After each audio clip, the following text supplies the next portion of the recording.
अगर हम बात बिहार के चैलेंजेस की करें तो हमारे सामने एक दो प्रॉब्लम नहीं बल्कि प्रॉब्लम्स की पूरी एक लिस्ट नज़र आएगी। जैसे कि high poverty rate, poor infrastructure, इनएडिक्वेट connectivity and power supply, low literacy rate, high drop out rate, strong caste based discrimination, vulnerability to natural disasters like flood and drought, a significant lack of industrialization and employment opportunities, widespread corruption, and weak governance. Uttar Pradesh और महाराष्ट्र के बाद third most populous state होने के बावजूद बिहार की per capita income India में lowest है। Per capita income और पॉवर्टी रेट के हिसाब से बिहार को इंडिया का पुअरेस्ट स्टेट कंसिडर किया जाता है। अब जिन लोगों को पर कैपिटा इनकम क्या होता है ये नहीं पता है तो आप बस इतना जान लीजिए कि ये निकाली जाती है किसी एरिया में रह रहे लोगों की टोटल इनकम को टोटल पॉपुलेशन से डिवाइड करके। पुअर इंफ्रास्ट्रक्चर एक महत्वपूर्ण चैलेंज है बिहार के डेवलपमेंट के लिए। अपर्याप्त सड़कें विशेषकर ग्रामीण इलाकों में और रेल नेटवर्क्स, गंगा नदी के अक्रॉस पुअर कनेक्टिविटी, स्कूल्स और हेल्थ केयर सेंटर्स पे बेसिक फैसिलिटीज़ की भारी कमी, अनरिलायबल इलेक्ट्रिसिटी और इंडस्ट्रियल इंफ्रास्ट्रक्चर की कमी और कारखानों की अपर्याप्त संख्या ने स्टेट के अंदर एम्प्लॉयमेंट अपॉर्चुनिटीज़ और इकोनॉमिक डाइवर्सिफिकेशन को सीमित कर रखा है। बिहार के लिटरेसी रेट लगातार इंटरनेशनल एवरेज से कम है। पीरियोडिक लेबर फोर्स सर्वे 2023-24 के रीसेंट डेटा के अनुसार हमारे स्टेट की लिटरेसी रेट है 66.1%, जो अभी भी नेशनल एवरेज से कम है, जो कि है 79.7%।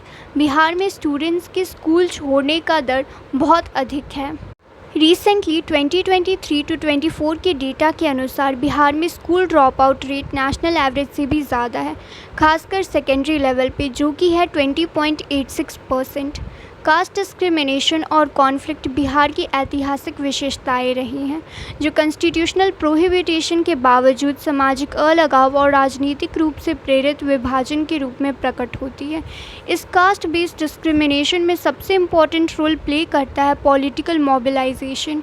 बिहार पॉलिटिक्स में कास्ट आइडेंटिटी हमेशा से एक डोमिनेंट फैक्टर है, जहां political parties caste based policies और रिजर्वेशंस के इर्द गिर्द समर्थन इकट्ठा करते रहते हैं। और इससे भी बड़ी समस्या है Bihar high vulnerability to floods. इसके ज्योग्राफिकल लोकेशन की वजह से कई नदियां जो नेपाल हिमालय से निकलती है, जैसे कि कोसी, गंडक, बागमती और महानंदा, जो मानसून सीज़न में अपने साथ हाई सेडिमेंट लोड को इन मैदानी इलाकों में ले जाती हैं। ये और क्लाइमेट चेंज साथ मिलकर हर साल बाढ़ का कारण बनते हैं, जिससे स्टेट का 73% एरिया और इसकी आबादी का एक बड़ा हिस्सा प्रभावित होता है, जिससे जान माल और फसल का भारी नुकसान होता है। कोसी, गंडक और बागमती इन बाढ़ों में मेजर कंट्रीब्यूशन देती हैं, जो हर साल 28 डिस्ट्रिक्ट्स को प्रभावित करती है। आप लोगों को भी लग रहा होगा कि कितने प्रॉब्लम्स हैं कि ख़त्म होने का नाम ही नहीं ले रहे, बट वेट, क्योंकि सबसे इम्पॉर्टेंट इशू तो अभी भी बाकी है। Lack of industrialisation and employment opportunities. Bihar में इंडस्ट्रियलाइजेशन और एम्प्लॉयमेंट अपॉर्चुनिटीज़ की भारी कमी है, जिसके ऑफ कोर्स बहुत सारी रीजंस हैं, जैसे कि इनएडिक्वेट infrastructure, over reliance on agriculture, poor education and skill development and poor business environment, जिसकी वजह से काम के लिए हमारे यहाँ high rate of out migration है।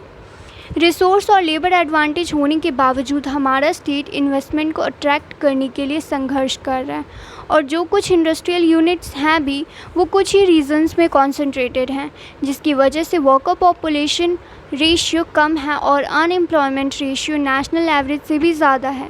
बहुत सारी की चैलेंजेस हैं जो हमारे यहाँ इंडस्ट्रियलाइजेशन और एम्प्लॉयमेंट अपॉर्चुनिटीज़ की कमी की वजह हैं। For example, first, इनएडिक्वेट infrastructure. अविकसित ट्रांसपोर्टेशन, एनर्जी और कम्युनिकेशन नेटवर्क बिज़नेस की एफिशिएंसी में बाधा डालते हैं और हमारे स्टेट में इन्वेस्टमेंट आने से रोकते हैं। Second, over reliance on agriculture. हमारी इकोनॉमी अभी भी एग्रीकल्चर पे बहुत ज़्यादा डिपेंडेंट है, जो सीजनल और लो स्किल्ड एम्प्लॉयमेंट का सोर्स है, जिससे नॉन एग्रीकल्चरल जॉब्स की कमी और भी बढ़ जाती है। Third, skill mismatch.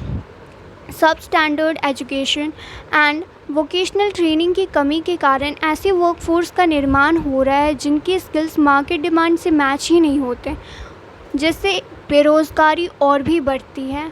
Fourth, poor business environment, bureaucratic hurdles, slow administrative processes and निरंतर नीति समर्थन का अभाव ऐतिहासिक रूप से निजी क्षेत्र में निवेश को बाधित करता है। And fifth, high out migration rate, local jobs की कमी की वजह से बिहार के पॉपुलेशन का एक बड़ा और महत्वपूर्ण हिस्सा स्पेशली यंग पीपल दूसरे स्टेट्स की ओर माइग्रेट करते हैं रोज़गार की तलाश में। इसके अलावा कुछ और कंट्रीब्यूटिंग फैक्टर्स हैं, जैसे कि first, industrial policy gaps, historical policy failure, अपर्याप्त इम्प्लीमेंटेशन और इंडस्ट्रियल पॉलिसी गैप्स ने इंडस्ट्रियल डेवलपमेंट को सीमित कर रखा है। Second, lack of investment, insufficient investment और प्राइवेट सेक्टर की भागीदारी की कमी ने निवेश को धीमा कर रखा है स्टेट में। And third, shortage of skilled labour के दूसरे राज्यों में माइग्रेशन ने लोकल टैलेंट पूल को और भी ज़्यादा कमज़ोर कर दिया है। तो अभी तक के डिस्कशन से आपको पता चल गया होगा कि हमारे यहाँ इंडस्ट्रियलाइजेशन और एम्प्लॉयमेंट अपॉर्चुनिटीज़ की कितनी भारी कमी है, जो आगे चल के दो और मेजर प्रॉब्लम्स का कॉज बनती है, माइग्रेशन और अनएम्प्लॉयमेंट। बिहार में माइग्रेशन या यूँ कह लो प्रवास रूरल एरिया से अर्बन एरिया में जाने का सीजनल फेनोमेना है, जहाँ लोग एक जगह से दूसरी जगह मुख्य रूप से रोज़गार के अवसरों की कमी और गरीबी की वजह से जाते हैं, जिसमें कोसी, तिरहुत और पूर्णिया रीजन में माइग्रेशन के रेट सबसे ज़्यादा हाई हैं। इन माइग्रेशन का एक मेजर कैरेक्टरिस्टिक ये है कि ये मेल डोमिनेटेड है, जहां मेन काम के लिए पलायन करते हैं और विमेन को घर और परिवार को अकेले ही मैनेज करना पड़ता है। इंडियन एक्सप्रेस और जर्नल ऑफ माइग्रेशन अफेयर्स के अनुसार इसका मुख्य कारण काम और बेहतर आजीविका की तलाश है।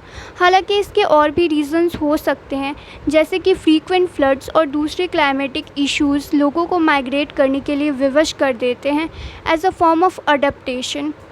तो अभी तक हमें ये पता चल गया है कि बिहार में माइग्रेशन मेल सेंट्रिक है, रूरल एरिया से अर्बन एरिया की तरफ होता है, और सारण, मुंगेर, दरभंगा, कोशी, तिरहुत और पूर्णिया में माइग्रेशन रेट सबसे ज़्यादा हाई है।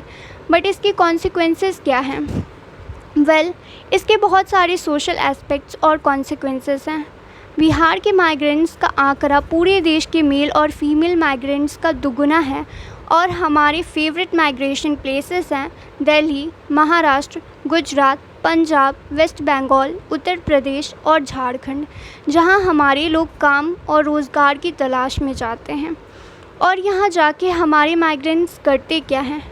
बिहारी माइग्रेंट्स यहाँ आके आमतौर पर लो वेज और लो स्किल्ड जॉब्स में लग जाते हैं, जैसे कि construction workers, sanitation workers, farm labourers, hawkers, shopkeepers, rickshaw pullers, auto rickshaw drivers और ऐसे ही तरह के काम जैसे कि वॉचमैन, धोबी और लिफ्ट अटेंडेंट।